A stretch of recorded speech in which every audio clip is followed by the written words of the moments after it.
Hi there. Welcome to the Sober Circle channel. Enjoy this speaker tape. Thank you. I'm Patty, and I'm an alcoholic. Hi, Patty.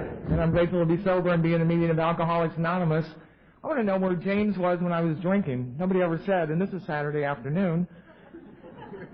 I'm really grateful to be here. I want to thank Ron for inviting me and then immediately leaving town. It's been a wonderful convention up until now. Now we may start going downhill. Cliff's talking tonight. I'm really impressed by how Alcoholics Anonymous works. James left a wallet full of credit cards sitting there while he was up and down here at the podium, and I only thought about taking them. So if you're new and you wonder, it does work. I want to thank my friend Cindy, who came with me. I don't think she left the blackjack table to come to this meeting, but she came with me from California. And one of the things that impresses me about Alcoholics Anonymous, before I came here, nobody came with me anywhere. People weren't inviting me places. They weren't going with me. When I was going places, they were usually waving goodbye as I was on my way out, and kind of a relief as I got out of town.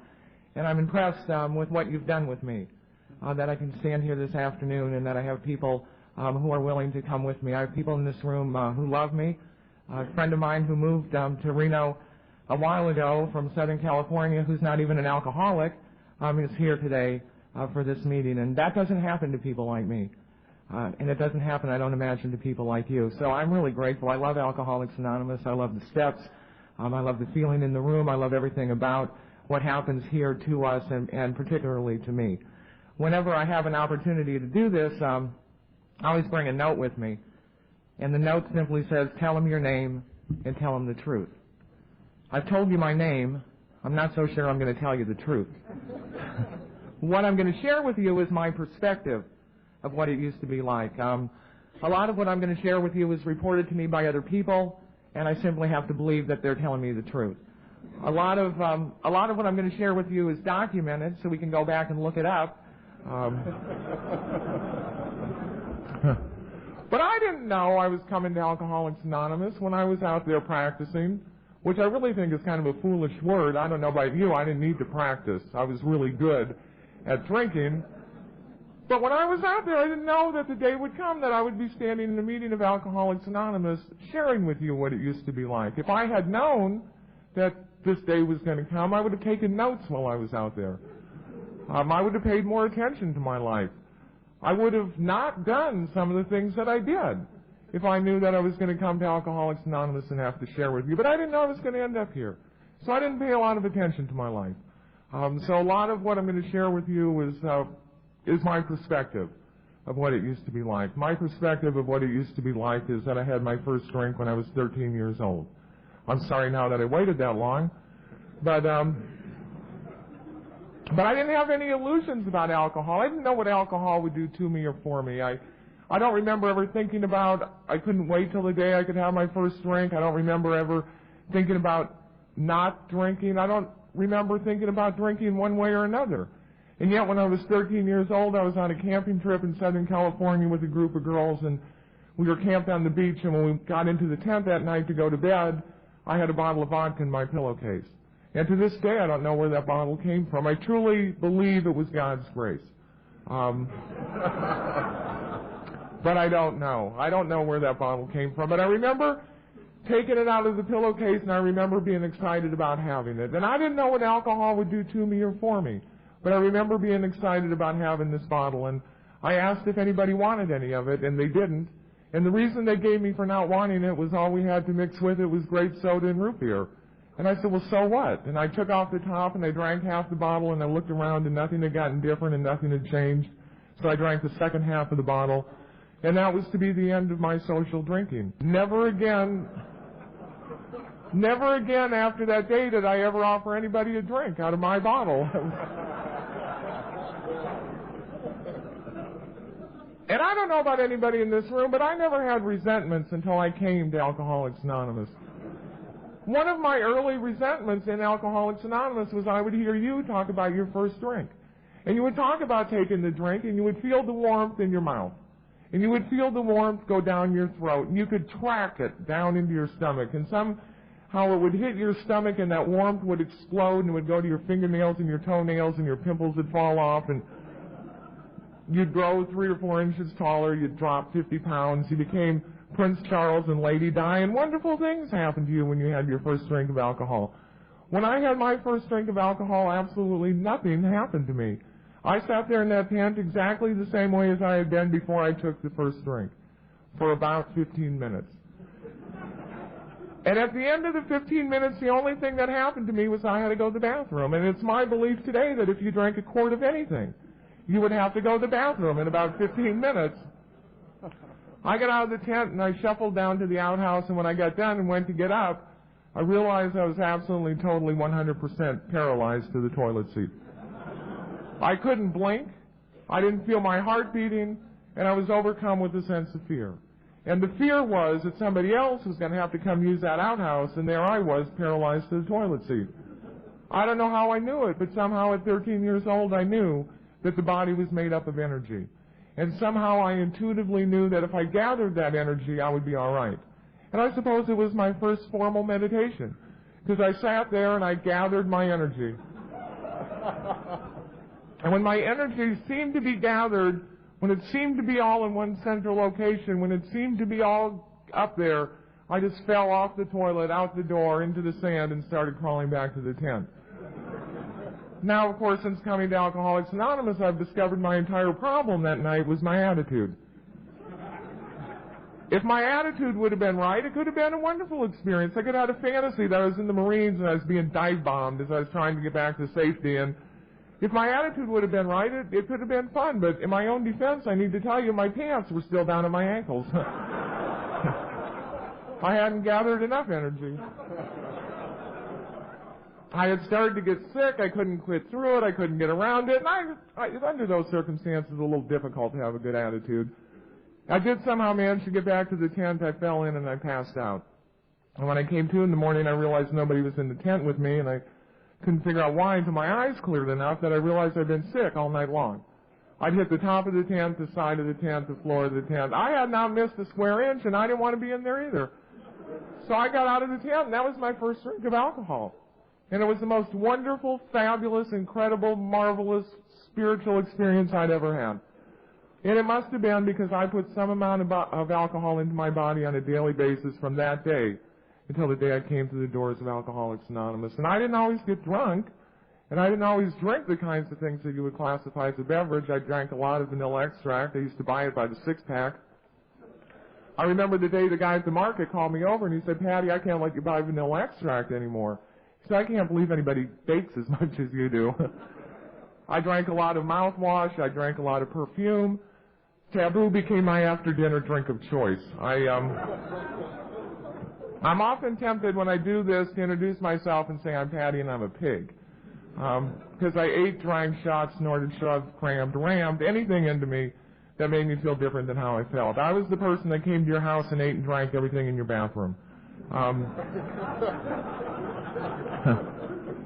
I didn't know that I was a chronic, hopeless, helpless alcoholic. I thought I drank because I wanted to drink. And that was my first drink, and I don't need to tell you anymore to identify as an alcoholic, because I remember my first drink, the details so vividly. I don't remember my first root beer float. I don't remember my first chocolate milkshake. But I remember my first drink as vividly as I remember anything else. And I don't think I crossed an invisible line. I think I fell over it that night. And I just continued to drink until I walked through the doors of Alcoholics Anonymous. I went to college. I graduated from San Diego State with a 3.8 grade point average, a chronic, hopeless, helpless alcoholic, only I don't know it. I think I drank because I wanted to drink. When I got to you, that almost killed me, because I came here and I told you I was too smart to be an alcoholic. Nobody with a 3.8 grade point average could possibly be an alcoholic. I left San Diego. I believed I was leaving San Diego because I had taken all the classes San Diego State had to offer. I had taken classes for my master's degree, and I really thought that I had taken all the classes San Diego State had to offer, and that's why I was leaving. It never occurred to me that I might be leaving because I had one more drunk driving assault charge pending. Another resentment I got in Alcoholics Anonymous, I found out that when I came here, you didn't get arrested for a single charge of drunk driving. I never knew that. I always got arrested for drunk driving assault. And it had something to do with how I got out of the car. And it never occurred to me that was a drinking problem. I saw that as a driving problem. I was a bar drinker. I did all the things women bar drinkers do. I did a lot of things men bar drinkers do. I was never real fussy about my behavior. But if you're a bar drinker and you develop a driving problem, I started walking home from the bars, and then I would get arrested for drunken public assault. And it never occurred to me that had anything to do with alcohol. That was you and they and them. It was circumstances and conditions. It was the cops. It was a lot of things. Never occurred to me it had anything to do with alcohol. And then one night I did this thing. I thought it was clever then. I still today think it was really pretty clever. One night I hid out when they locked up the bar, and that night I got arrested for breaking and entering assault. Never occurred to me it had anything to do with alcohol. I thought I drank because I wanted to drink. I didn't know that I didn't have a choice. I didn't know that I was damned to continue to behave the same way over and over and over and over. But I didn't think I was leaving because I had one more drunk driving assault charge pending. I didn't think I was leaving because I had a roommate who was a little annoyed with me. And I know we're not supposed to talk about them, but I have to tell you about my roommate. She was really inconsistent. I told you I was a bar drinker. I was also a living room drinker, a backyard drinker, a bathroom drinker, a grocery store drinker, a library drinker, a car drinker, an alley drinker. If the sun was up, I drank, and I drank when it went down. I mean, it didn't matter. I didn't specialize in any particular area. But the kind of bars that I drank in, the guys had two basic lines. My wife doesn't understand, and the other line was, I have no place to stay tonight. Now, I'm a chronic, hopeless, helpless alcoholic, only I don't know it. But even in the worst of my alcoholism, I had a tremendous amount of compassion. So shame on you. So some guy would come on to me with one of those lines, and I would say to him, look, I'll take you home with me tonight, but I don't want to talk to you again until the bar closes. So the bar would close. Being a lady of my word, I would take this guy home with me. We'd get to my house, and I'd send him into the bedroom, telling him I had to go to the bathroom. He would go into the bedroom on the right. I would go into my bedroom on the left, and I had just sent him in with my roommate.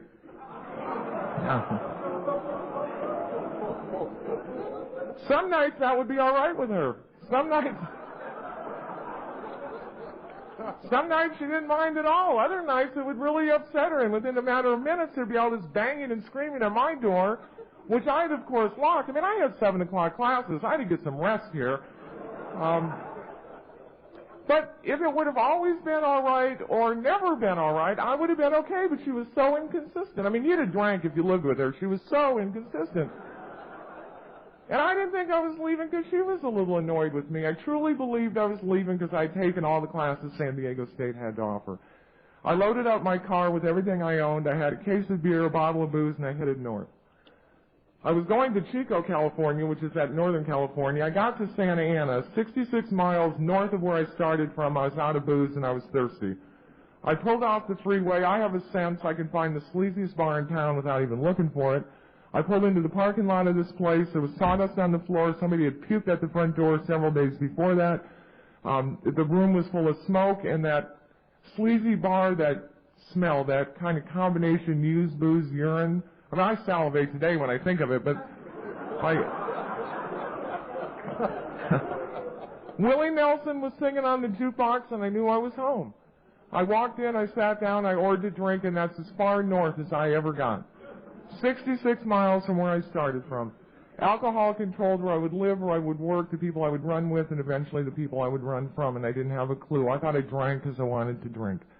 Alcohol had become my mother, my father, my God, my lover, my friend, my support, and at some point it had turned and it began to strip me of self-esteem, self-worth, integrity, decency, dignity, pride, all the things we have going for us as human beings. And by the time I got here, it had taken it all. And I didn't have a clue. I thought I drank because I wanted to drink. I went immediately into the profession of my choice, and I rose very quickly to the top of my profession. That almost killed me in Alcoholics Anonymous, because when I came here, I told you I was too successful to be an alcoholic. I told you about the big oak desk that I sat behind. I told you about the trophies in the case and the plaques on the wall. What I didn't tell you about was the mornings at 5 a.m. that I would come to wrapped around the leg of that desk, and the cleaning lady is coming in, and I'm trying to tell her I don't want my office cleaned today, I like it this way. And I know there's a bottle in that bottom desk drawer, and if I can just get a hit off of that bottle, I'm going to be okay. What I didn't tell you about is we were in the newspaper business, and I know today that God had given me a gift. And because God had given me a gift, I was very good at what I did. And because I was very good at what I did, we received a lot of awards. But I didn't tell you about the times that because we were a community paper, we often gave awards. And the times that I would come to behind a podium, much like this, in a room full of people holding an award, not knowing if I was giving it or receiving it.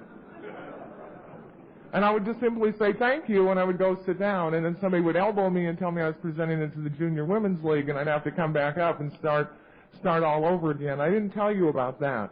I just told you I was much too successful to be an alcoholic. I was driving home one night, and in Mission Viejo we don't have a lot of trees, so the ones we do have we protect with brick walls. And I still don't know how this happened, but somehow I was driving home and one of those trees, brick wall and all, jumped right out in front of my car. And I hit it, and there was a lot of blood. I thought I had a bloody nose. I got out of my car. My car had become about 6 inches long, but I turned the engine off and I locked it up because I have a record for Grand Theft Auto, and I know that if you leave your car unlocked, it's a temptation for thieves. So I locked this little 6-inch car up, and I walked up to the hospital. It wasn't too far away, and I walked up to the hospital with this bloody nose and this blood pouring all over. And I didn't know then, but God has always been very gentle with me. I have always lived under the protective grace of God.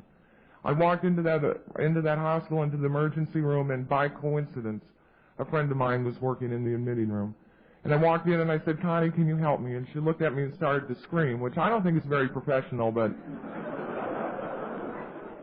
they took me in and they laid me down on one of those little tables, and the shift that was on was about ready to go off, so they didn't want to start with me. And the shift that was coming on hadn't started yet, so they just kind of left me laying back there. And because this woman was a friend of mine, she came back to talk to me. And she didn't look at me, so she pulled the little curtain around. She was on her side, I was on my side, and we were chatting. And all of a sudden, I stopped talking. And when I stopped talking, she knew something was wrong. And she looked in, and I thought I had a bloody nose. And what had really happened is I apparently hit my chin on the steering wheel and bit through my tongue. So all this blood was coming from my mouth.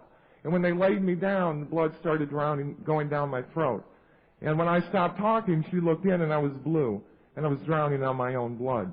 And if she hadn't been there, I'd have died on that table that night. And they'd have come in and they'd have written dead on arrival, and they'd have done whatever they do with dead on arrivals. I can tell you I'd have been a little irritated, but because of God's grace, she was there. When she looked in at me, she started to scream again, which I still don't think was very professional. And they came in and they did whatever they did. They put 150 stitches in my tongue. And once they sewed my tongue up and it swelled, I couldn't swallow my own saliva. So they had to admit me into the hospital to give me medication and IVs with liquids to keep me from dehydrating, and they admitted me into the hospital, and as soon as they got me in there, I unplugged my IVs. And I knew that hospital, and I knew in the doctor's dining room there was a full stock bar. And I got out of my bed, and I don't know why they charge you so much to stay in the hospital, and they only give you the front of a gown. But in that little outfit, I got out of my bed, I walked out of my room, down the hall, through the lobby, into the doctor's dining room, and I got a bottle of booze. And I went back to my room, and I rang for the nurse, and I was very indignant because my IVs had fallen out. I can't swallow my own saliva. I took a teaspoon in that bottle. I put a teaspoon of booze as far back in my throat as I could get it without gagging. I tipped it over and I let it run down. And I thought I drank because I wanted to drink. I didn't know that I didn't have a choice. I was in that hospital for 15 days, and every day I unplugged, got out of my bed, and went to the doctor's dining room, got a bottle of booze, and with that teaspoon I continued to drink. And I came to Alcoholics Anonymous. I was 26 years old. I came here as a result of one more drunk driving assault charge. The sheriff in Orange County, California, has absolutely no sense of humor. I'm the kind of person, I get arrested, I get released from prison, I read the arrest report, I find out where I made my mistakes so I can practice that part, so that next time I'll get that part right. And I always knew there'd be a next time. So I had practiced field sobriety tests a lot. And on this last time, I was doing very well. I'd given myself an A+. I was doing a fine job. And at the end of the test, the officer asked me to say the ABCs backwards. Well, the time before I had responded with, well, I can't even do that sober. Well, then I had just confessed. And he cuffed me and he took me to jail. So on this last time when he asked me to say the ABCs backwards, I said, okay, and I turned around. And I said, see, you think it's funny. He didn't think it was funny. I was turned around, he cuffed me, took me to Orange County Jail, and he put me in a cell with criminals. I mean, there were real criminals in there. There were burglars, robbers, prostitutes, women who'd been arrested for beating their husband, which I don't think should be a crime, but they lock you up for it. And I knew I didn't belong there. I didn't belong there with those criminals. And so I tried to organize a prison break. And I explained the plan very carefully to the criminals. It was a simple plan. We're going to take our coffee cups, we're going to bang them on the bars. When the marshal comes to see what's going on, I'm going to throw my arm around her neck, get her keys, and we're going to get out of here. And it was a simple plan. And I heard something I was to hear in Alcoholics Anonymous. One of those criminals looked at me and she said, why don't you sit down and shut up? And I said, fine, then y'all stay, but I'm getting out. I got my coffee cup. I was going like a mad woman on those bars. There's a couple of problems with styrofoam cups.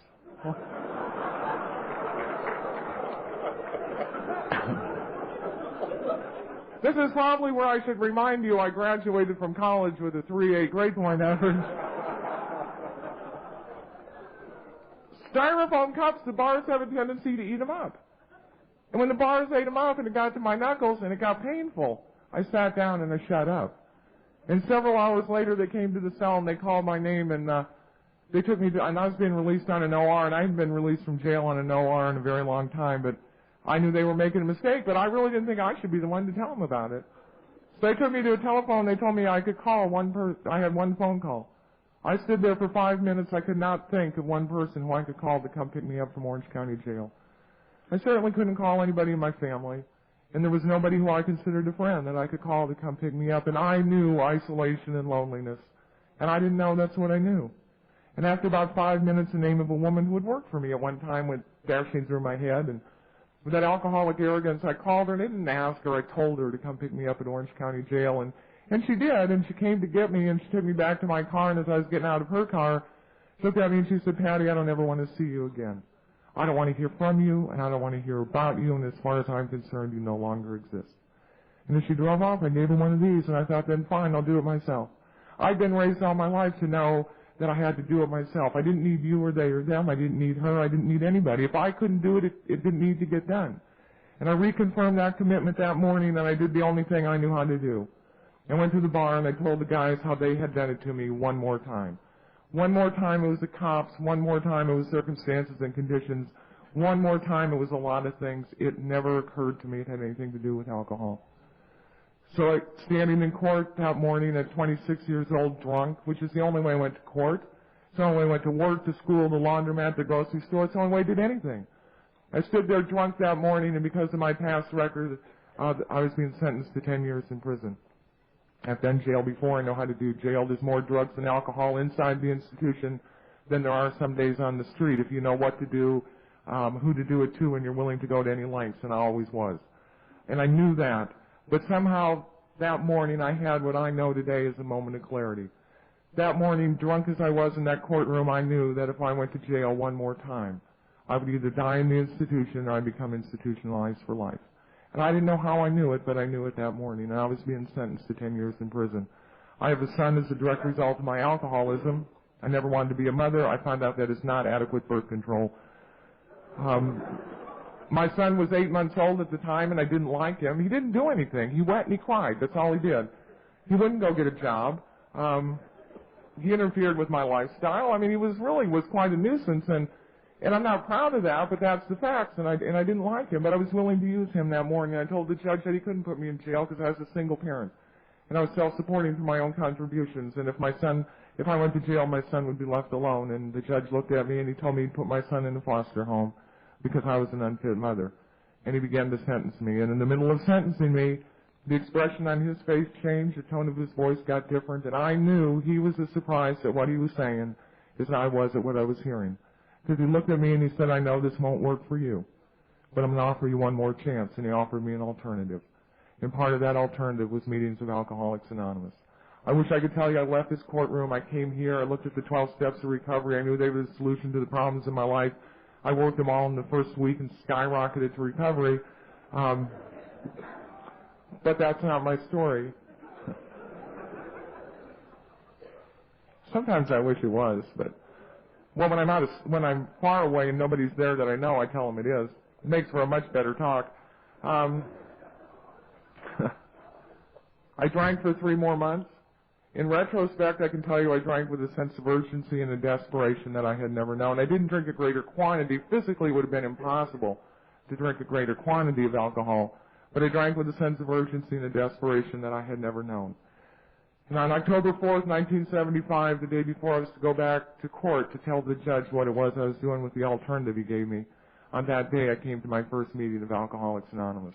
And I didn't know what A&A was. I thought it was something like the PTA or Parents Without Partners, and a lot of days it is. But as far as I know, I had never heard the words Alcoholics Anonymous. As far as I know, I had never heard the word alcoholic. I had no idea what you people were going to do to me or for me. I had no idea what Alcoholics Anonymous was. And on that Sunday night, when I came to my first meeting, it was a speaker meeting. And I heard 2 things in that meeting. I heard we don't drink between meetings. I quickly looked around and I saw that none of you were drinking during the meeting. And I thought, if you don't drink during the meeting and you don't drink between the meetings, when do you drink? That bothered me a lot. The other thing I heard was that the answers were in the book, Alcoholics Anonymous. So after the meeting, I stole the book. I mean, God knows I need to have the answers. I can't tell you how upset I was when I got home. Not only could I not find the answers in that book, I couldn't even find the questions. And I thought, oh, dear God, I've stolen the wrong book, and I'm going to have to go back and get the right one. And I have a record for Grand Theft Auto. This is humiliating for a thief to have stolen the wrong book. And I knew there was another one because I used to teach school, which gives you some idea that they will give anyone in the state of California a teaching credential. I taught 2nd grade. I wanted to teach school because I like to talk and I like to write on the blackboard. Those are fine reasons for wanting to teach school. But I'm a compulsive blackboard writer today. I have a hard time walking by a blackboard and not writing on it. I love to write on blackboards. So school really fit. I had 2nd grade. I'm writing on the blackboard. I'm talking. Sometimes what I'm writing goes along with what I'm talking about. Not often, but occasionally. I have a bottle in my desk. I don't have the good sense to wait till 3:30 when school's out. I think if you have a room full of 7-year-olds, you got to drink all day long. So I'm maintaining all day long, and I'm writing, and I'm talking, and I'm having fun. I like being a teacher. And then one day I accidentally turned too much, and I caught the class out of the corner of my eye. And as I catch the class, this little boy, that's always jumping out of his seat, waving his arm, and he annoyed me. He made me lose my train of thought. And I was really annoyed. I said, Johnny, what is it? What do you want? And he says, Mrs. Ochoa, you spelled mountain wrong. Now, I'm a chronic, hopeless, helpless alcoholic, only I don't know it. I have a disease of justification. I make myself right no matter what it is. In a heartbeat, I make myself right. And so when Johnny told me I spelled mountain wrong, I said, Johnny, that's very good. Now I'd like the rest of the class to notice what Johnny's done. Because Johnny was paying attention, he found the word that I spelled incorrectly. Every once in a while, I'm going to spell a word wrong just to see if you're paying attention. So I put Johnny's name on the board with a star after it. We all want stars after our name. We all want stars after our name. I had 30 kids on the edge of their seat from 8:30 in the morning until 3:30 in the afternoon to find the words I spelled wrong so they could get their name with a star. I have a disease that justifies itself. I make myself right in a heartbeat.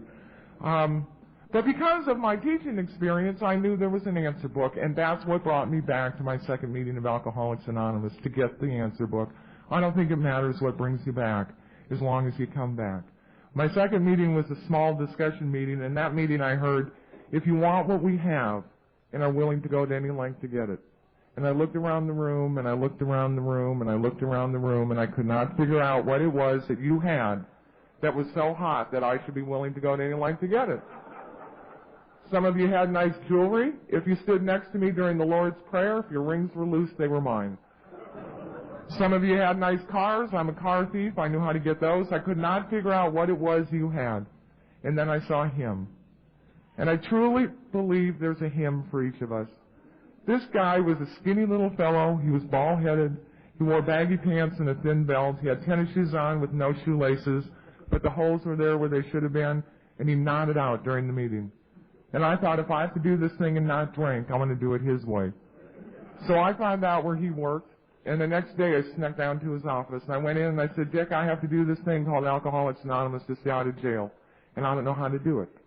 And he told me if I would go to meetings and read the book and talk to other alcoholics and not drink. So I'll guarantee you won't get drunk. And if you don't get drunk, your life will get different. And I'm grateful he told it to me that way. He didn't tell me my life would get better.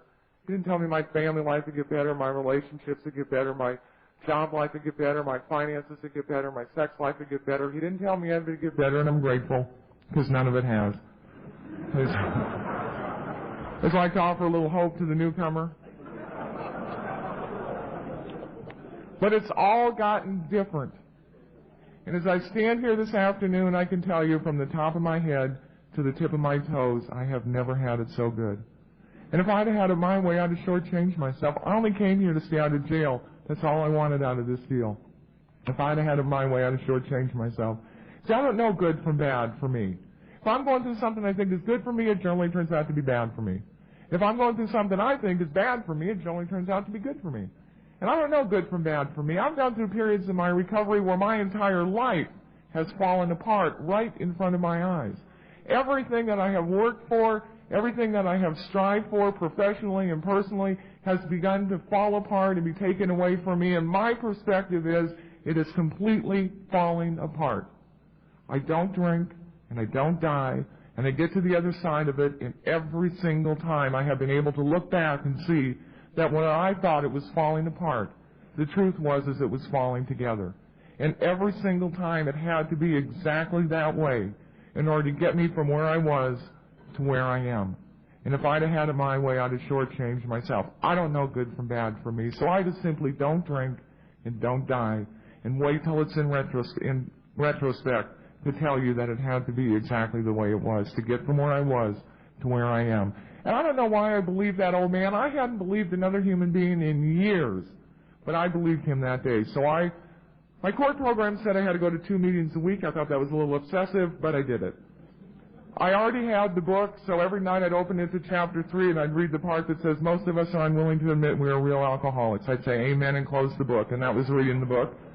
I go down to the Canyon Club in Laguna Beach where they have AA meetings. I'd have a cup of coffee, and on the way out I'd say hi Jim to the manager. He'd say hi Patty, and that was talking to another alcoholic.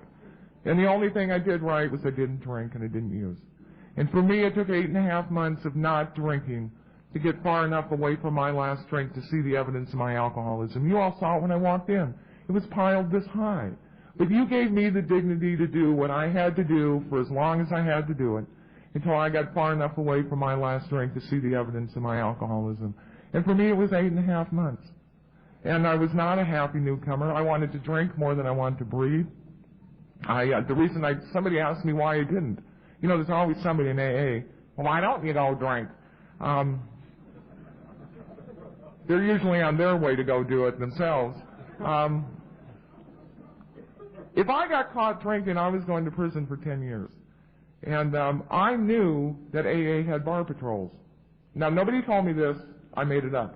But I had facts to base it on. Watch what happens when the meeting's over. Meetings would end, and I watched what happened. I figured y'all came together for an hour and a half. It was like your cover. But when the meeting ends, there'll be a group of people over here. There'll be a group of people back there. There'll be another group. There'll be a few more groups. All these little splinter groups break off after the meeting. And I knew those were the AA bar patrols. That each little group had an area that you covered, and you went into every bar in your area, and if you found anybody who had ever been in one of your A&A meetings, you grabbed them by the back of the neck, humiliated them in a room full of their peers, and drug them back to Alcoholics Anonymous. That kept me sober when I wanted to drink more than I wanted to breathe. We tell new people not to think. I don't know how you do that. I think all the time. I'm talking to you, I'm thinking about something else. Then I start thinking about the fact that I'm thinking. Then I start thinking I shouldn't be thinking what I'm thinking while I'm thinking what I'm thinking. Then I start to try not to think what I'm thinking when I'm thinking what I shouldn't be thinking while I'm thinking what I'm thinking. I'm just grateful I have a loudspeaker out of my head so that everything I thought came barreling out. That would be humiliating. But I think all the time. I encourage people to think. Don't drink, but think all you want. Some of my craziest thinking kept me sober in Alcoholics Anonymous. And one of those thoughts was the AA bar patrols. I was not happy to be here. I would stand up, and we have our speaker meetings at home. There's 300-400 people at a meeting, and I still today, but sit in the back of the room. It's my example that recovery hits the back of the room. I was at a meeting one night, and the speaker said, "Those people who really want recovery are in the first 2 rows." I went up to her afterwards. I said, "How in the hell can 350 people sit in the first 2 rows?" So I sit in the back of the room, and I'm the example that recovery hits there. So if you're back there hoping you won't get it, you might get it anyway. But when I was new, I was in the back, and the speaker was always somebody old, like about 42, 43, old, would be talking. I'd jump up, and I would tell them what I thought about them. And it was never constructive. It was always like these profanities, but I would hang them together so well. It sounded like a sentence coming out of my mouth. And always somebody in front of me, usually a little blue-haired lady, would turn around and smile and say, "Keep coming back." And I'd wave my court card in her face, and I'd tell her I didn't have a choice, and I'd, wait till the next time somebody irritated me. Then I threw coffee at you. I'd like to go to meetings at the Canyon Club because they put these little pots on the table. I can really fling one of those things. I can hit a target across the room. I'd hit swings at people after meetings. One day a guy shared something I didn't like. He didn't share it to me. I just took it personally. I jumped him. I was beating his head into the concrete floor. I was 6 months sober at the time. Beating his head into the concrete floor. It took 6 guys to get me off of him. And I knew when they got me off, they were going to tell me I couldn't come back to Alcoholics Anonymous. And one of those men looked at me and he said, "Patty, next time you feel that volcano about to explode," he said, "just put your hands in your pockets and don't touch another human being." And I wondered how he knew about the volcano. Nobody had ever talked to me about the volcano before, but I had a volcano inside of me. And when that volcano erupted, I had to do something. When it erupted, I wanted to see blood, preferably yours. And when it erupted, I had no choice. And Alex told me just to put my hands in my pockets and not to touch another human being. And I had to do that for a very long time before I discovered that anger was a cover for a tremendous amount of fear. I was absolutely scared to death. I was afraid of you. I was afraid of life. I was afraid of me. And I couldn't survive in the places I survived in with that kind of fear. So I had begun to cover that fear with anger, and I began to act it out in violence. And I had to walk around with my hands in my pockets for an awfully long time before I discovered that was a cover for just a tremendous amount of fear. Used to say it's easy to be spiritual for an hour and a half in a meeting, but follow us between meetings and see what we do. So I did that. I would follow you to coffee shops. I wouldn't go in. I mean, God knows I don't want to be caught sitting with a table full of alcoholics. But I'd get to the parking lot, and I'd find the car with the Easy Does It bumper sticker on it. And I'd let the air out of 2 of the tires. Now, if you're going to do this, you got to do 2. One doesn't work because everybody in recovery carries a spare. I'd let the air out of 2 of the tires, and I would wait. Because I wanted to see how serene you really were. And you'd come out of the coffee shop, and you'd walk up to your car with these 2 flat tires, and you'd look at it, you'd look at the other tire, you'd shrug your shoulders, you'd get in the car with somebody else, and you drove off. And that absolutely fascinated me. It fascinated me so much I had to do it over and over and over and over to see if it was just a fluke. But I don't behave that way. I'm the kind of person, I always had bad car karma. I don't know if any of you, when you were drinking, had bad car karma, but I always had these cars that were really unreliable. And one time I was driving down the freeway, and this car I had, one more time, the engine stopped running. And I coasted it off to the side of the road. The only tool I ever carry with me is a hammer, because it's the only one I know how to use. I coasted it off to the side of the road. I lifted the engine. I tapped a little bit on the engine. It wouldn't start. I tapped a little harder. It wouldn't start. I tapped really hard. It wouldn't start. I ended up beating the engine to death. Walked off the freeway, called my mechanic, told him to come get the effing thing off the road, and he did. And about 3 days later, he called me and he told me that my original problem was I had run out of gas. But it was going to cost me $800 for a new engine. And that's how I handled that kind of stuff. I didn't understand shrugging your shoulders, nodding your head, getting in the car with somebody else, and driving off. And those were the kinds of things I was doing, and you gave me the dignity to do what I had to do as long as I had to do it, and I am eternally grateful for that. I will never be able to repay the people in Alcoholics Anonymous who let me do what I had to do. You never threw me away. You never told me I couldn't come back. You never told me that I had to be an alcoholic or I couldn't be here. All you ever said to me was keep coming back. And 8.5 months later, driving home from a meeting one night, it occurred to me that I was powerless over alcohol. That whenever I do battle with alcohol, I lose. Whether I'm fighting it because I'm drinking it or I'm fighting it because you're drinking it. Whenever I do battle with alcohol, I lose. And if my life had become unmanageable, alcohol controlled every area of my life. I had no choice. I was damned to continue to repeat the same things over and over and over and over. I had no choice, and my life had become unmanageable. 8.5 months of being with you, I took the first step in recovery, and I admitted to my innermost self that I was powerless over alcohol, and then my life had become unmanageable. I wish I could tell you then that I worked the next 11 steps of recovery in a week and a half and skyrocketed to recovery. But I need to tell you I've never worked any of the steps till my back was against the wall. The pain was so great it was do it or die, and I had no other choice. Under those circumstances, I become very willing to work the next one of the 12 steps of recovery. And I want to talk about the steps because that's what happened for me. What happened for me is the 12 steps. There is no way to get from where I was to where I am except for the power and the magic of the 12 steps of recovery in Alcoholics Anonymous.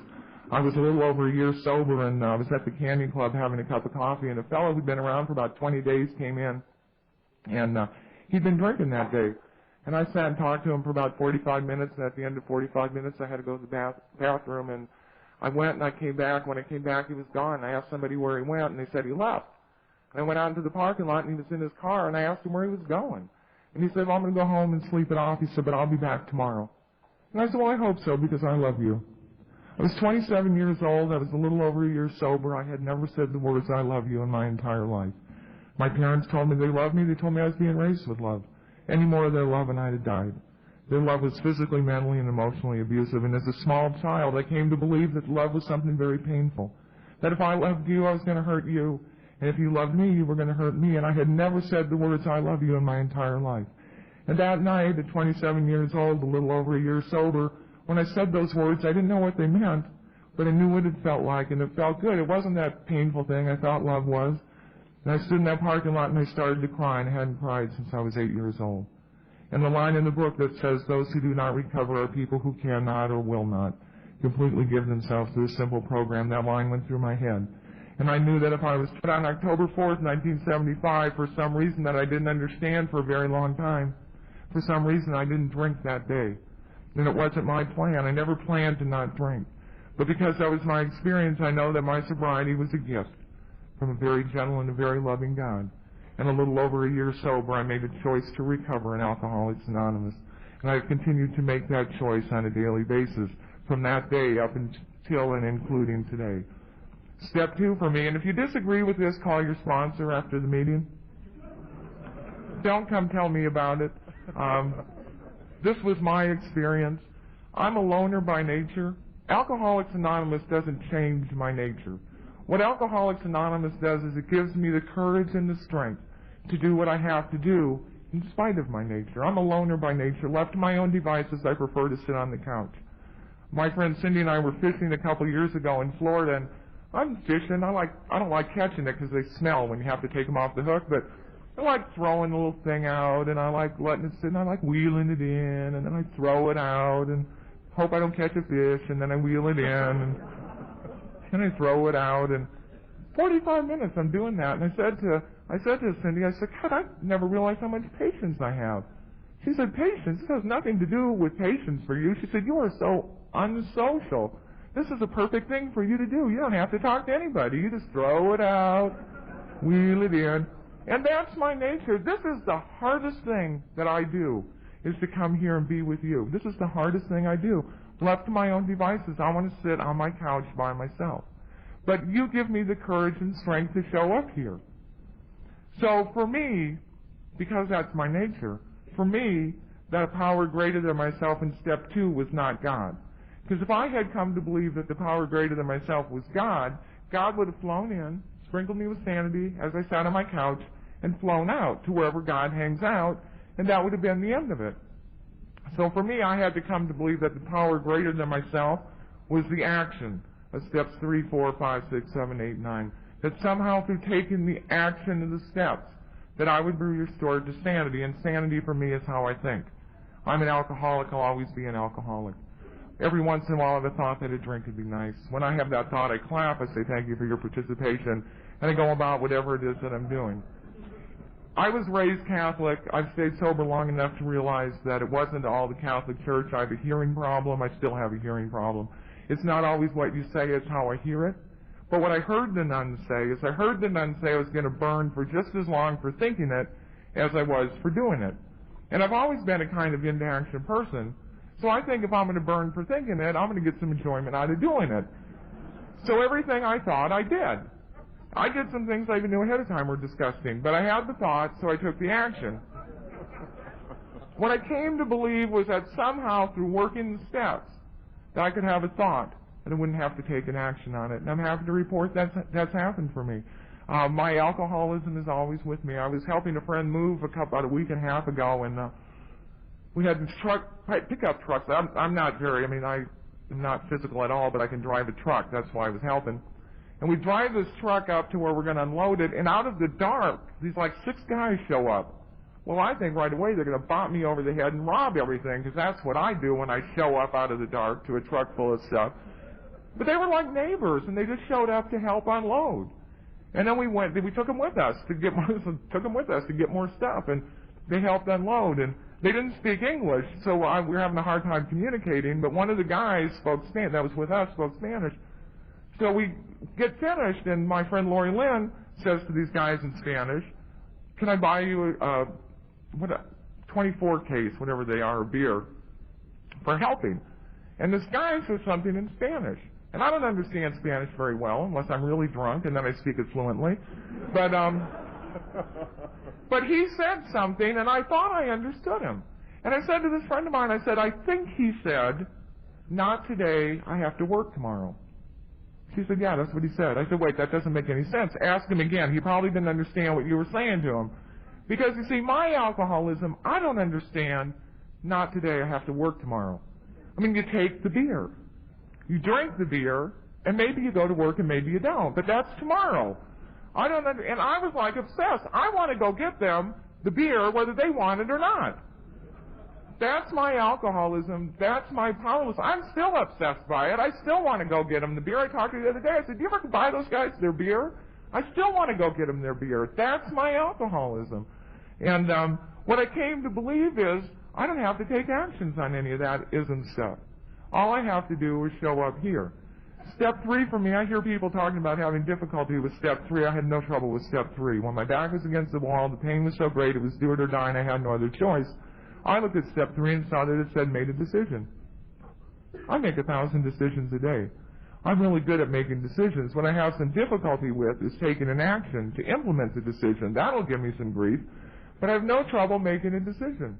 The other day, last weekend, I was sitting at home, and I got up Saturday morning and made a decision to go to San Diego. Drank some coffee, smoked some cigarettes, talked on the phone, read the newspaper. Pretty soon it was 8 o'clock. It was time to go to a meeting. I was still sitting in my house. But I had made a decision to go to San Diego. So Sunday I woke up and I made a decision to go to San Diego, and I drank some coffee, smoked some cigarettes, read the paper, talked on the phone. Pretty soon it was 7:30. It was time to go to a meeting. I was still sitting in my house. But I had made a decision to go to San Diego. So Monday I got up and I made a decision to go to San Diego. I got in my car and went to the gas station. I filled it with gas. I got on the freeway, pointed south. I drove for about 66 miles. At the end of about an hour and 15 minutes, I was in San Diego. And the decision I made had become a reality. And that's how step 3 is. Step 3 for me is just the decision. If I don't take some actions and do some stuff, the decision never becomes a reality. I hear people talking about, well, I made a decision to turn my will and my life over to God. Well, I'm working step 3, turn my will and my life over to God, but at noon I took back finances and sex because I don't want to be poor and celibate. So what step are you working on? Well, I'm working on step 3. I'm making a decision. The book says, unless immediately followed by action. The action for me is 4, 5, 6, 7, 8, 9, and 10. And I was grateful for that because through the course of taking the action, my understanding of God changed over and over and over and over. And I'm grateful for that. My only complaint with God is that I want to be His only child. That's the only complaint I have with God today. And it wasn't like that when I made the decision, but I made the decision based on I turned my will and my life over to the care of alcohol on a daily basis for 13 years. I've turned my will and my life over to the care of people even less qualified than myself a number of times. I've turned my will and my life over to the care of a lot of stuff. It was a simple matter to make a decision. Step 4, I'm a trained writer. Honest to God, I thought writing an inventory was for those of you who weren't writers.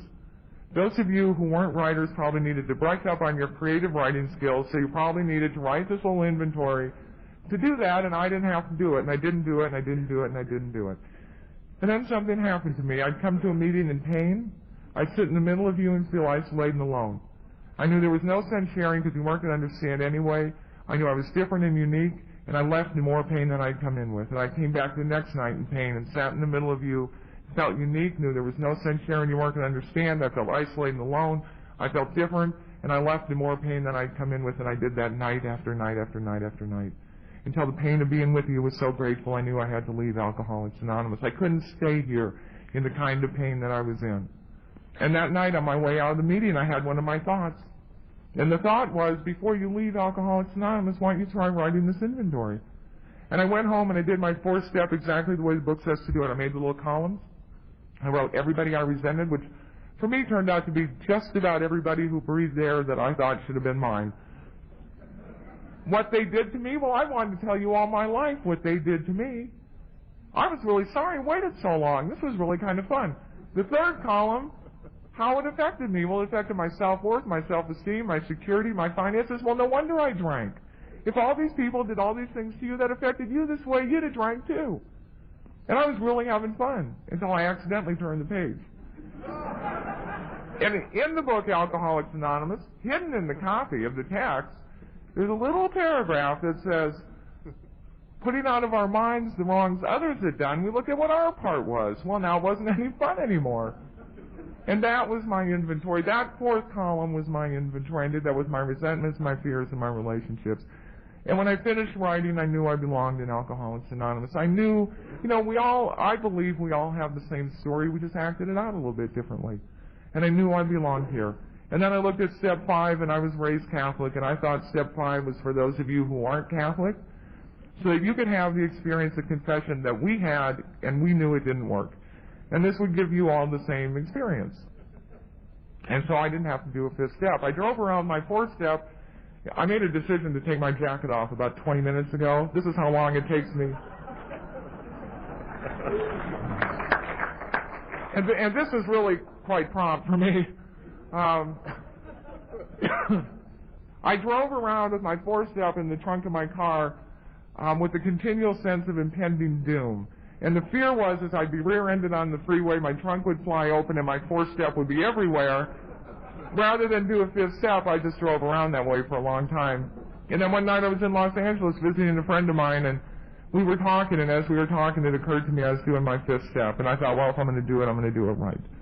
And I went to my car, and I got my 4th step, and I went in, and I did my 5th step with her. And when I got done, she looked at me and she said, Patty, one day the things you have listed as your greatest liabilities will become your greatest assets. And the things you have listed as your greatest assets will become your greatest liabilities. And I thought, oh, wonderful, I have just done a 5th step with a woman who has lost her last wingnut.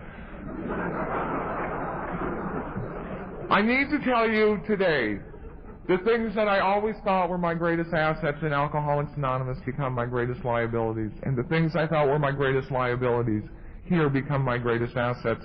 I don't know how that happened. An example, I'm a very strong woman, and if you're a strong woman, I imagine if you're a strong man, I've just never met one to confirm this with, but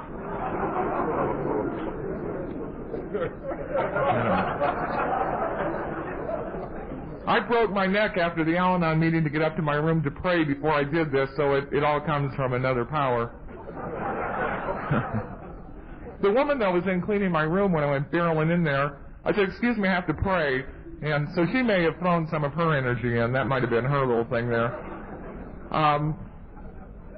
But if you're a strong person, it's very difficult to ask for help. Strong people have a very hard time asking for help. That was always an asset for me.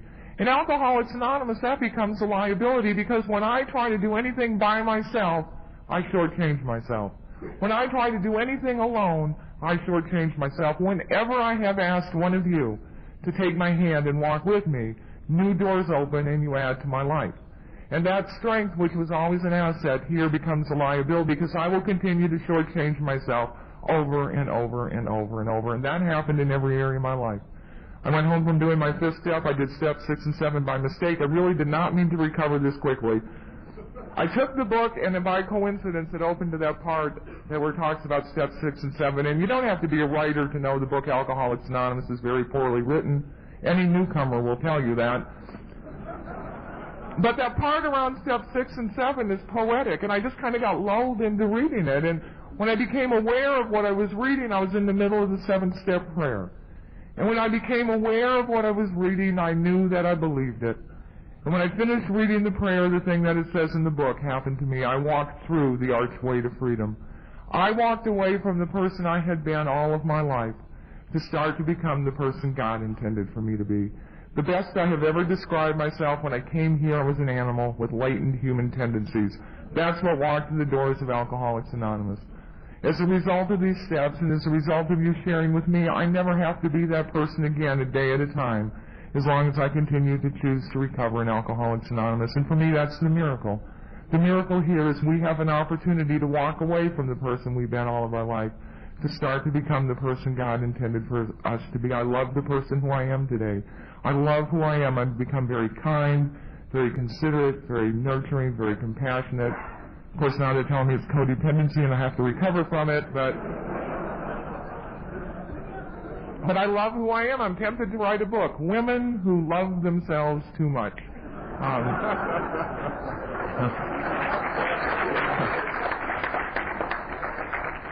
And I know I'm not done. I know I'm not done, so I continue to come here.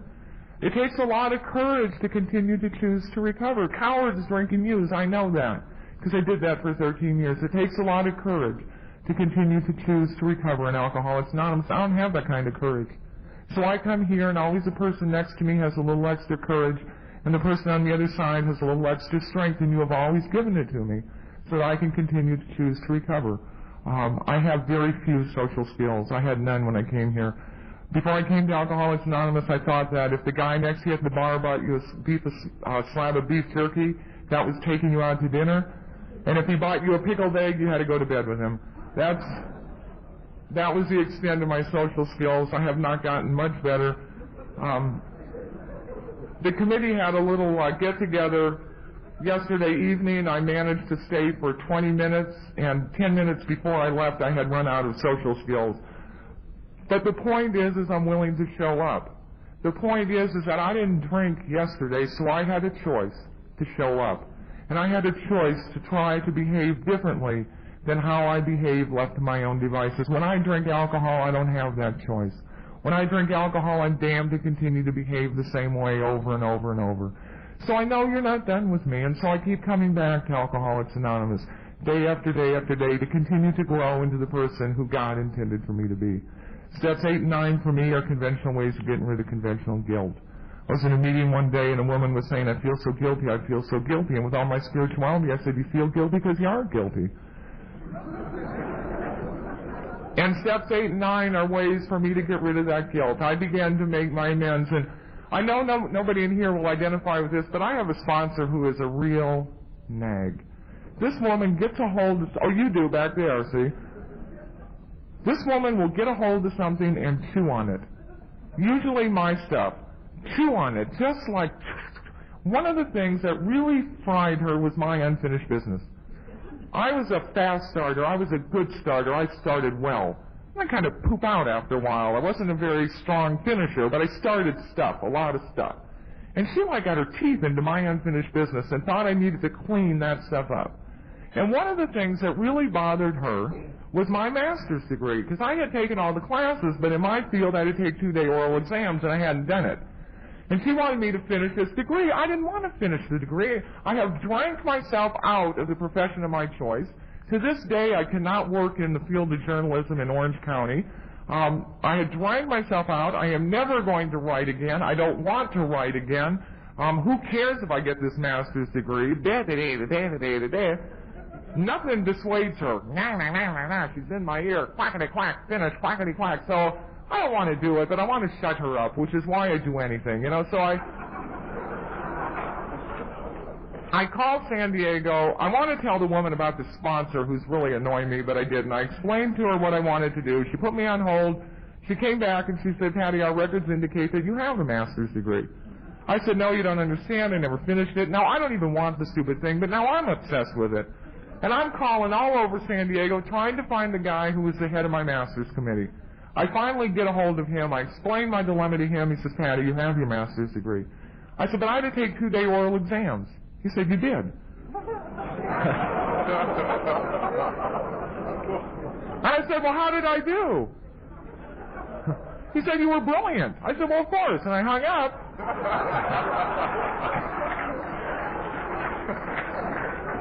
Called my sponsor. I told her how she had humiliated me one more time.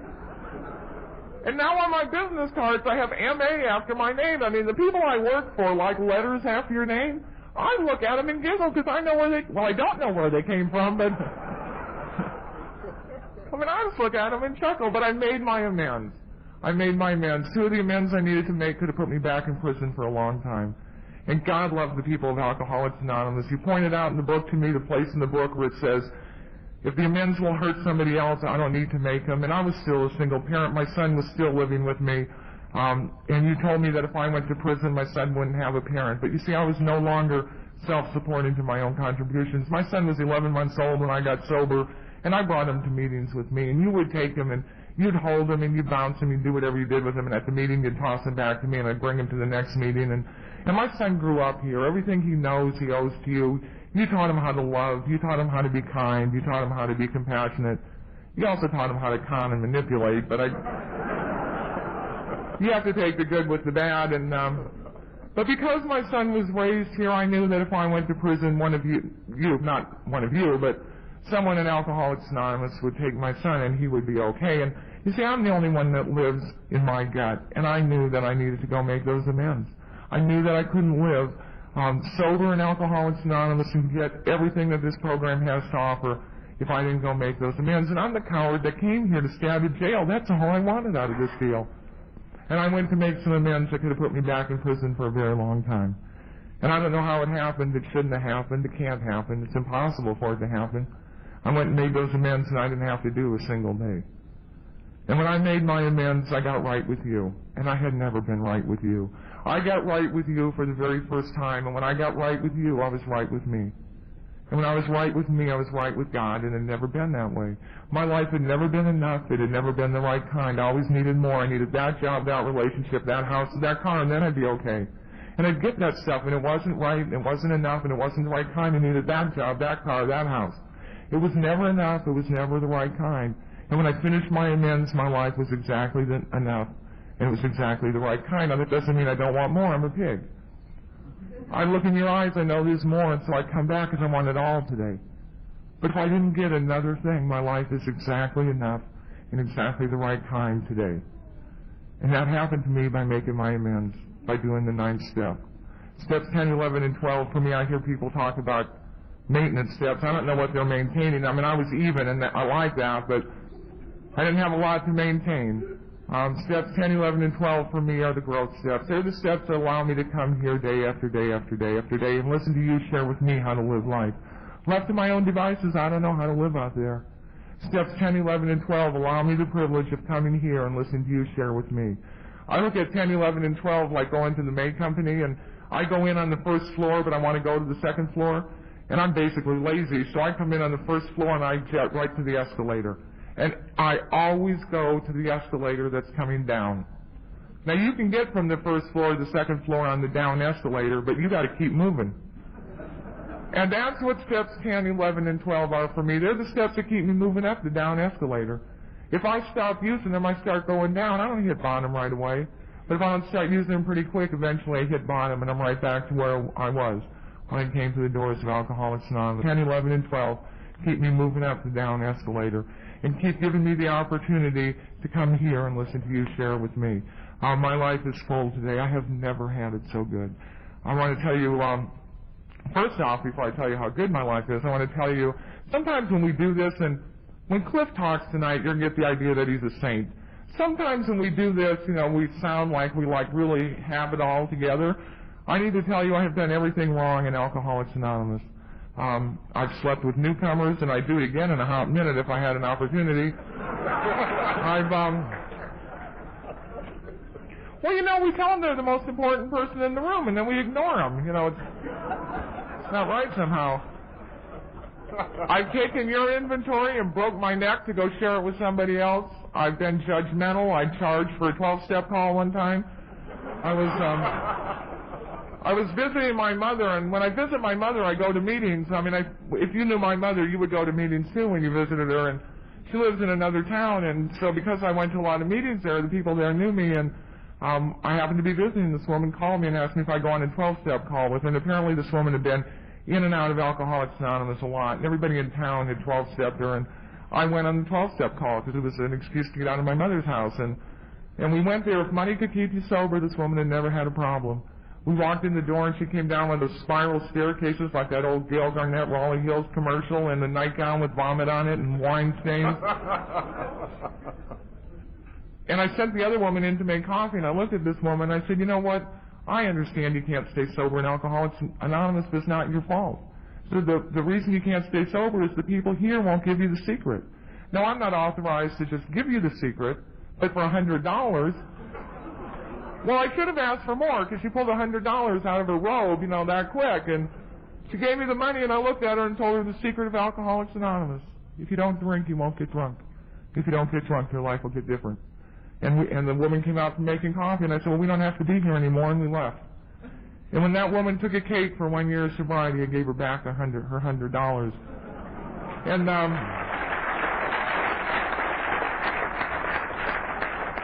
And never in that year did she ever tell anybody I charged her for that 12-step call. And I spoke to her just a few weeks ago. She's a very sober and a very active member of Alcoholics Anonymous, and I don't think you can say anything wrong to an alcoholic. I don't think we can ever say anything wrong to another alcoholic.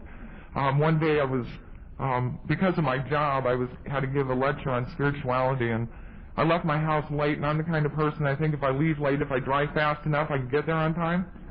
So I left late, and I'm driving fast, and I ran into traffic at a place where there shouldn't have been traffic. And we go 3 feet, we stop for 5 seconds. We go 5 feet, we stop. We go, we stop. And I mean, it's like I'm already irritated because I'm going to be late because I left late, now I can't drive fast. We stop, the guy behind me lays on his horn. I had no place to go except in the trunk of the car in front of me. We go, we stop, he honks. We go, we stop, he honks. A few more times, I'd had it. Put my car in park, put the emergency brake on, had my dress-up clothes and high heels, got out of my car, ran for his. He had electric windows. He almost got him rolled up. He missed by about this much. Got my arm in there, got him by the collar of his shirt, twisted it, pulled his little face to the window. Started telling him about himself, about his mother. I suggested he do some things that I think are physically impossible, but the veins in my neck are sticking out, and I am really letting him have it. And as I took a breath, I realized I don't like the way it feels. I had lived in that kind of rage all of my life. And that day, I didn't like the way it feels. And so I asked God to take it. You see, my character defects didn't get zapped into the universe. I am in this little red wagon that I pull around with me. And when I think I need one, I pick it up and use it. And when I don't like the way it feels, I ask God to put it back in the wagon. God put it back in the wagon. I wish I could tell you I let the guy go, but I didn't. I did loosen up, though, and blood started running back into his face. And told him I was sorry for how I behaved. I believed every word I said to him, but I was sorry for how I said it. And I let him go. He got his window up that fast. I got back in my car. We moved. We stopped. He didn't honk. We moved. I wish I could tell you I was a year sober. I was 12 years sober at the time. But because Alcoholics Anonymous works, I got in my car, I got to where I was supposed to be, and I gave probably one of the best lectures on spirituality I had ever given. Because the program works. I didn't have to beat myself up. I didn't have to run one of those tapes that says you're a lousy member of Alcoholics Anonymous. What a poor example you are. You've never been any good. You aren't any good. You're only fooling those people. You're fooling yourself. You're a no good piece of dog poop. And I didn't have to stop at a bar, and I didn't have to get a drink. Because the program works. I asked God to remove the defect. I didn't have to beat myself up. I went ahead and lived life to the fullest, and I get to choose whether I want to behave that way again or not. You see, when I drink, I don't have a choice. But when I don't drink, I have a choice. Do I want to behave that way again or not? I have, to this day, not jumped out of my car again when somebody talked at me. Because I continue to choose not to behave that way, and I don't drink. I can make that kind of choice. I have a job today that's in a field that I never wanted to be in, working with a group of people that I have never been able to stand, doing something that I never wanted to do, and I am really, really good at it. And chapter 5 says we claim spiritual progress, and I believe claiming spiritual progress is me telling you that I am really, really good at what I do for a living. I work in treatment with adolescents. I hate adolescents. Jesus, I'm glad I lived through mine. I think adolescence is a mental disease. The kids, and I have an opportunity. See, I drank through my teens. I robbed from you, from life, from everybody. And I have an opportunity today to give back to an area of life that I stole from. And the kids that I work with really, really like me, and I'm really, really good at what I do. And I never wanted to work in this field. I never wanted to do this kind of thing. I have a relationship that's kind and loving and nurturing. And the reason that it is because we nurture the friendship. We were friends before, and then we discussed, which I think is a novel idea, we talked about changing the nature of our relationship. I was scared to death. I thought I'm going to lose a friend. And what I found from watching you who are in relationships is that I don't have to lose a friend. I simply have to nurture the friendship. And if I nurture the friendship, God takes care of the rest of it. And I can't have a relationship that's kind and loving and nurturing. I'm a pig. I steal from you. I want more. I want you to give me what I want 10 minutes before I know I want it. Because the steps work. I'm a different kind of person. My son, and then I'll end because we have time to rest. My son, who was raised in Alcoholics Anonymous, is 17 years old, and I didn't think I was going to do this. I don't care how many Al-Anon meetings you go to, I think a parent's denial is the strongest denial that there is. I had people telling me that my son was using marijuana. I couldn't see it. I work with teenage addicts. I've worked in treatment. I've brought people into Alcoholics Anonymous. I've seen people under the influence of drugs.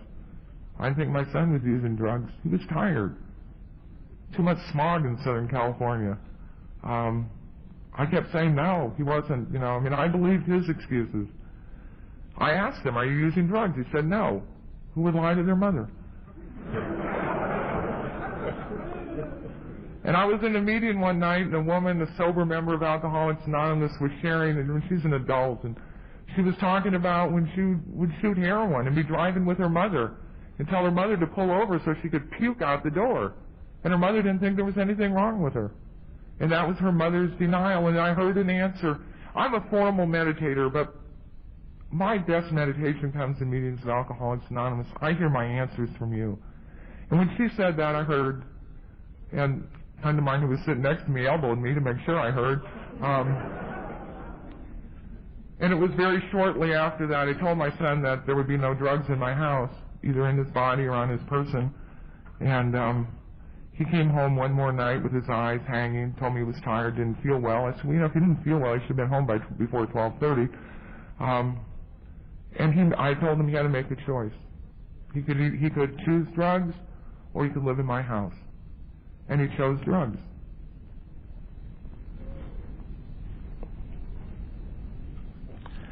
I understand that choice, because I made it time after time after time after time. I made that choice over people. I made that choice over jobs. I made that choice over a lot of things. I understand the choice. And my son left home, and I knew I'd done the right thing. I knew that the words that I said to him weren't my words. I don't know where they were coming from. Well, I do. But I wasn't thinking them up as they were shooting out of my mouth. They were God's words. And I knew I did the right thing. To this day, I know I did the right thing, but it's very painful. The right thing isn't always happy, joyous, and free. The right thing is often very painful. And my son's choosing not to contact me And I had lunch with him a couple weeks ago because I called him. And that's his choice, and he has to make it. I know that God has no grandchildren. I know that that God is taking care of my son the same as he did with me. I look back over my life, and I see the divine grace of God working in my life before I drank, while I drank, and since I've been in Alcoholics Anonymous. The divine grace of God has been in my life continually, and I know the grace of God is working in my son's life. I also know that by sharing it with you, that some of you are going to say a prayer for my son, and if nothing else, you are going to fuck up his using.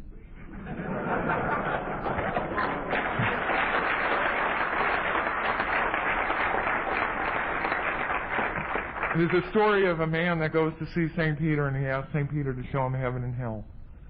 St. Peter takes him into a large banquet room, big room, tables full of food, as much food as you could ever think of, any kind of food you'd ever imagine. And the people in that room are starving, and they're dying, and they're hungry. And the reason that they're starving is they have these big wooden spoons tied to their hands. And the spoons are just a little bit too long, and they can't quite get the food to their mouth.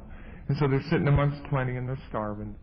And that's how I was before I came to Alcoholics Anonymous. I was out there amongst plenty, and I was dying. Then he takes them to a room next door marked heaven, and in that room is tables and tables and tables of food, as much food as you could ever imagine, any kind of food you could ever think of. And the people in that room had those big spoons tied to their hands, too. And the spoons were just a little bit too long, and they couldn't quite get the food to their mouth. But the people in that room were full, and they were happy, and they were content. And the reason was that one man was taking a spoonful of food, and he was feeding the man across the table. And he was taking a spoonful of food and feeding the woman next to him, and she was feeding somebody else. And that's how Alcoholics Anonymous works for me. I don't have my own answers. I have to come here, and I have to let you feed me. And if I'm lucky, every once in a while I get to give a spoonful of this thing called Alcoholics Anonymous to somebody else. And you don't have to have a year or 5 years or 10 years. If you have one day, you have something to feed to the man or woman walking through the door. I took a woman to a meeting one night, and she was dying, and she was shaken. She spent more time in the bathroom throwing up than she did in the meeting. And I took her to a meeting the next day and the next day. And on her fourth day, she and I were sitting in a meeting together, and there was a new woman sitting across the table from her. And my friend with 4 days put her hand across the table and took the newcomer's hand, and she said, "Honey, you don't have to be afraid anymore." She said, "I don't know what's going to happen to us here, but I believe that if we don't drink, we won't get drunk. And if we don't get drunk, our life will get different." If you've got one day, you have something to give to the man or woman walking through the door. I always end with the thing that old man who was nodding out on my second meeting, who, by the way, had more sobriety time than I had been alive. The thing that he told me, he died when I was a little over 2 years sober, and that irritated me. And I made a commitment to carry the message that he carried to me. And the message he gave me is, if you don't drink, you won't get drunk. And if you don't get drunk, your life will get different. And the thing that I always end with, because it too has been my experience, is a line in chapter 5 that says, "There is one who has all power. That one is God. May you find him now." Thank you.